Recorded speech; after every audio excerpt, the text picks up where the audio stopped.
Himachal Pradesh police के नवनियुक्त DGP Atul Verma ने कहा कि नई जिम्मेदारी उनके लिए अवसर भी है और एक चुनौती भी। उन्होंने आगे कहा कि दूसरे राज्यों के मुकाबले हिमाचल प्रदेश में पुलिस का प्रदर्शन बेहतरीन रहा है और इसका असर यहां के आपराधिक आंकड़ों में भी देखने को मिलता है। उन्होंने कहा कि प्रदेश में नशे का बढ़ता व्यापार उनके फोकस में रहेगा। बीते दिनों हिमाचल प्रदेश में हुई आपराधिक घटनाओं को लेकर उन्होंने कहा कि हिमाचल प्रदेश महिलाओं के लिए एक सुरक्षित जगह है। कितने ही राज्यों में स्कूली छात्राएं बस में बेफिक्र स्कूल और घर आ सकती हैं और जा सकती हैं। ऐसे में हिमाचल महिलाओं के लिए सुरक्षित स्थान है, लेकिन जिस तरह की घटनाएं पीछे हुई इन पर पुलिस गहनता से विचार करेगी। इसके अलावा उन्होंने आगे ये कहा कि प्रदेश में बढ़ते नशे के व्यापार पर नकेल कसना उनकी पहली प्राथमिकता है। उन्होंने आगे कहा कि इसमें पहले डिमांड को घटाना और सप्लाई पर प्रहार करना पुलिस के फोकस में रहेगा। अतुल वर्मा ने कहा कि नशे के बाद उनकी प्राथमिकता प्रदेश में बढ़ते साइबर मामलों पर भी होगी। साइबर क्राइम लगातार बढ़ता जा रहा है और हजारों की तादाद में इसके मामले सामने आ रहे हैं। ऐसे में इस दिशा में पुलिस विभाग का विशेष फोकस रहेगा। नूरपुर से विनय महाजन की रिपोर्ट, AMI न्यूज़, हिमाचल। मैं चाहूँगा एक तो पहला चीज़ डेटा, दूसरा चीज़ कि क्या ये ड्रग्स है किसी और चीज़ से रिलेटेड है कि नहीं। मेंटल हेल्थ इम्पॉर्टेंट इशू है। मैं खुद एज अ डॉक्टर काम किया हुआ हूँ और उसको शायद इंडिया में उतना सीरियसली नहीं लिया जाता है, स्टिग्मा भी है, बट ये इशू ज़्यादा हेल्थ केयर से रिलेटेड है। सर, अभी आपने नई तरह के उभरते अपराधों के बारे में कहा कि उस पर आप ज़्यादा फोकस करेंगे, तो बीते दिनों हमने देखा है कि हिमाचल प्रदेश में जो ऑनलाइन फ्रॉड है और ऑनलाइन जिस तरह की चीज़ें हो रही है उस पर कुछ फोकस आपका विशेष रहेगा। ड्रग्स के बाद मुझे लगता है कि साइबर क्राइम पे हमें, क्योंकि फॉर्चुनेटली हमारे यहाँ ऑर्गेनाइज्ड गैंग और ऑर्गेनाइज्ड क्राइम नहीं है या नहीं के बराबर है, तो साइबर क्राइम में रहेगा। ज़्यादातर ये क्राइम जो है विक्टिम हमारे यहाँ है, क्राइम करने वाले बाहर से हैं, संख्या बहुत ज़्यादा है। एग्जैक्ट तो नहीं आपको बता पाऊँगा, अप्रॉक्सीमेटली 60,000 कंप्लेंट आ रहे हैं साल में, जिसमें से कोई 20-22 हज़ार को हम जो नंबर जो है सेंट्रल गवर्नमेंट वाला उसके माध्यम से हम उसको यूज़ कर रहे हैं क्या,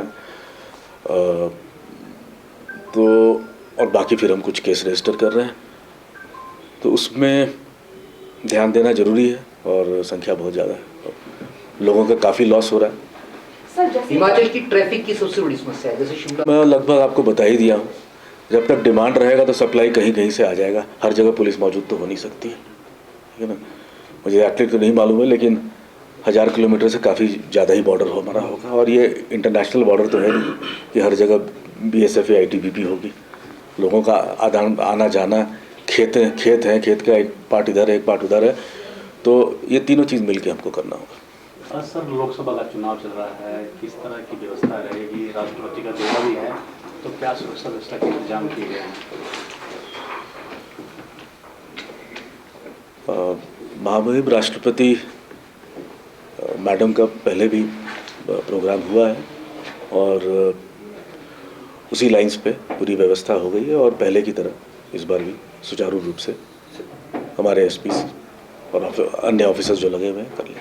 सर, माल रोड और रिज मैदान पर भी उनके घूमने का कार्यक्रम है, क्या हम लोगों के लिए बंद रखा जाएगा उस दिन जिस दिन वो घूमेंगे, या फिर उनके लिए खुला रखा जाएगा? क्योंकि अक्सर देखा जाता है कि अव्यवस्था हो जाती है, लोग बड़ा परेशान होते हैं क्योंकि पूरे बंद कर दिया जाता है। ये डिसीजन सिक्योरिटी असेसमेंट और इसमें कई एजेंसीज इन्वॉल्व हैं, सेंटर के भी स्टेट के भी, उसके बाद ही लिया जाता है।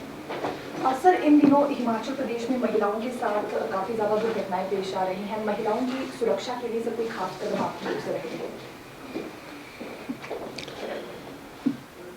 मैं तो हिमाचल को सबसे सुरक्षित स्टेट ही मानता हूँ, और महिलाओं के लिए भी जो भी स्ट्रे इंसिडेंट्स हुए हैं उसको स्ट्रांगली इन्वेस्टिगेट किया जाएगा और सज़ा दिलाने का फुल प्रयास किया जाएगा।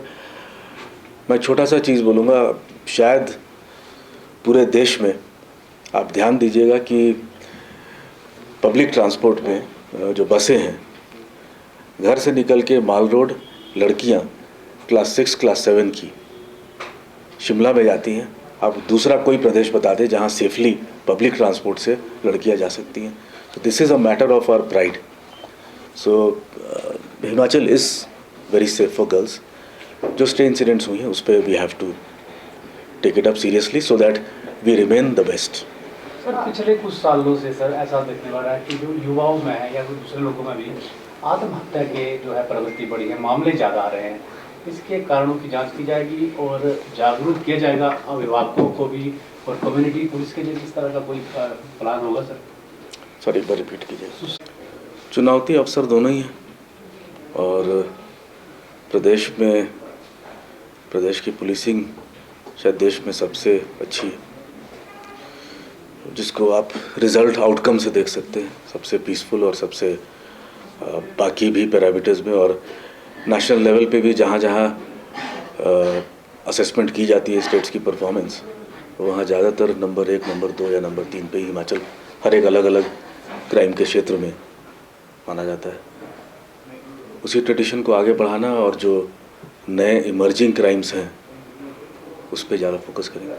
सर पहले शांतिपूर्ण प्रदेश माना जाता है हिमाचल, लेकिन हाल ही के दिनों में जिस तरीके की घटनाएं हुई हैं, लड़कियों पर खासकर बरात से हमला हो रहा है या इस तरीके की घटनाएं बढ़ी हैं, तो इससे निपटना कितनी बड़ी चुनौती रहेगी? जो लॉ एंड ऑर्डर तो अभी भी बहुत अच्छा है। मुझे नहीं लगता है कि रिसेंट टाइम्स में भी कोई चेंज हुआ है, हमेशा से अच्छा रहा, अभी भी अच्छा रहा है।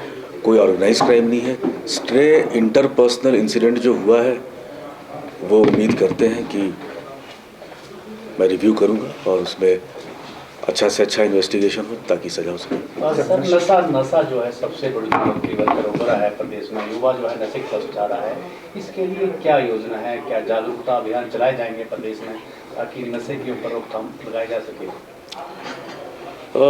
मैं यहाँ पोस्टिंग के पहले CID में था और जो नारकोटिक्स विंग स्टेट लेवल का है वो CID में है और उसके लिए हमने प्लान एक बनाया है काफ़ी डिटेल्ड और फेज़ बाय फेज़ इम्प्लीमेंट करने का कोशिश रहेगा।